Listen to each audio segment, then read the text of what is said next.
ರಾಯಬಾಗ್ ತಾಲೂಕಿನ ಕಂಕನವಾಡಿ ಪಟ್ಟಣ ಪಂಚಾಯಿತಿ ವ್ಯಾಪ್ತಿಯಲ್ಲಿ Raibag police sub inspector SK. ಮನ್ನಿಕೇರಿಯವರ ನೇತೃತ್ವದಲ್ಲಿ ಹಾಗೂ ಪೊಲೀಸ್ ಸಿಬ್ಬಂದಿಯವರಾದ ಎಂ.ಕೆ. ಕಣದಾಳ್ ಮತ್ತು ಪಿ.ಕೆ. ಹೆಬ್ಬಾಳ್ ಅವರ ಉಪಸ್ಥಿತಿಯಲ್ಲಿ ಎಸ್ಸಿ/ಎಸ್ಟಿ ಸಮುದಾಯದ ಬಾಗಿನ ವಿಶೇಷ ಕುಂದುಕೊರತೆ ಸಭೆಯನ್ನು ಯಶಸ್ವಿಯಾಗಿ ನಡೆಸಲಾಯಿತು.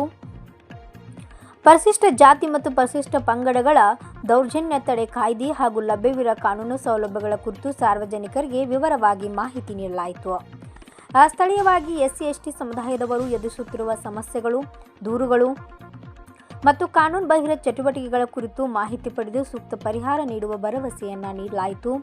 ಯಾವುದೇ ರೀತಿಯ ಅನ್ಯಾಯ, ದೌರ್ಜನ್ಯ ಹಾಗೂ ಕಾನೂನು ಬಾಹಿರ ಘಟನೆಗಳು ನಡೆದರೆ ತಕ್ಷಣವೇ ರಾಯಬಾಗ್ ಪೊಲೀಸ್ ಠಾಣೆಯನ್ನು ಸಂಪರ್ಕಿಸಲು ಸೂಚಿಸಲಾಯಿತು. ಗ್ರಾಮದಲ್ಲಿ ಶಾಂತಿ, ಸೌಹಾರ್ದತೆ ಮತ್ತು ಸಹೋದರತ್ವವನ್ನು ಕಾಪಾಡಿಕೊಂಡು ಹೋಗುವಂತೆ ಪಿಎಸ್ಐ ಎಸ್.ಕೆ. ಮನ್ನಿಕೇರಿಯವರು ಮನವಿ ಮಾಡಿದರು. ಸಾರ್ವಜನಿಕರು ಯಾವುದೇ ತುರ್ತು ಪರಿಸ್ಥಿತಿಯಲ್ಲಿ ಸಹಾಯ ಪಡೆಯಲು ಅಥವಾ ದೂರು ನೀಡಲು ನೇರವಾಗಿ ಹತ್ತಿರದ ಪೊಲೀಸ್ ಠಾಣೆಯನ್ನು ಸಂಪರ್ಕಿಸಬಹುದು ಅಥವಾ 112 ಸಹಾಯವಾಣಿ ಸಂಖ್ಯೆಗೆ ಕರೆ ಮಾಡಬಹುದು. ವರದಿಗಾರ Vithal Bhajantri, UK first news, Belagavi. ಮತ್ತೆ ಯಾರಿಗಾದ್ರೂ ಏನಾದರೂ ಸಮಸ್ಯೆ ಇದ್ರೆ ನಮ್ಮ ಹತ್ರ ಶೇರ್ ಮಾಡ್ಕೊಳ್ಬಹುದು. ನಮ್ಮ ವ್ಯಾಪ್ತಿಗೆ ಬರುವಂತದ್ದು ಇದ್ದಾಗ ನಮ್ಮ ಸ್ಟೇಷನ್ ಲೆವೆಲ್ ಅಲ್ಲಿ ಬಗೆಹರಿಯುವಂತದ್ದು ನಾವು ಬಗೆಹರಿಸಿಕೊಡ್ತೀವಿ. ಸಂಬಂಧಪಟ್ಟ ಡಿಪಾರ್ಟ್ಮೆಂಟ್ಗೆ ಏನಾದರೂ ಮಾಹಿತಿ ತಿಳಿಸಬೇಕಾಗಿತ್ತಂದ್ರೆ ಅದರ ಬಗ್ಗೆನೂ ನಾವು ನನ್ನ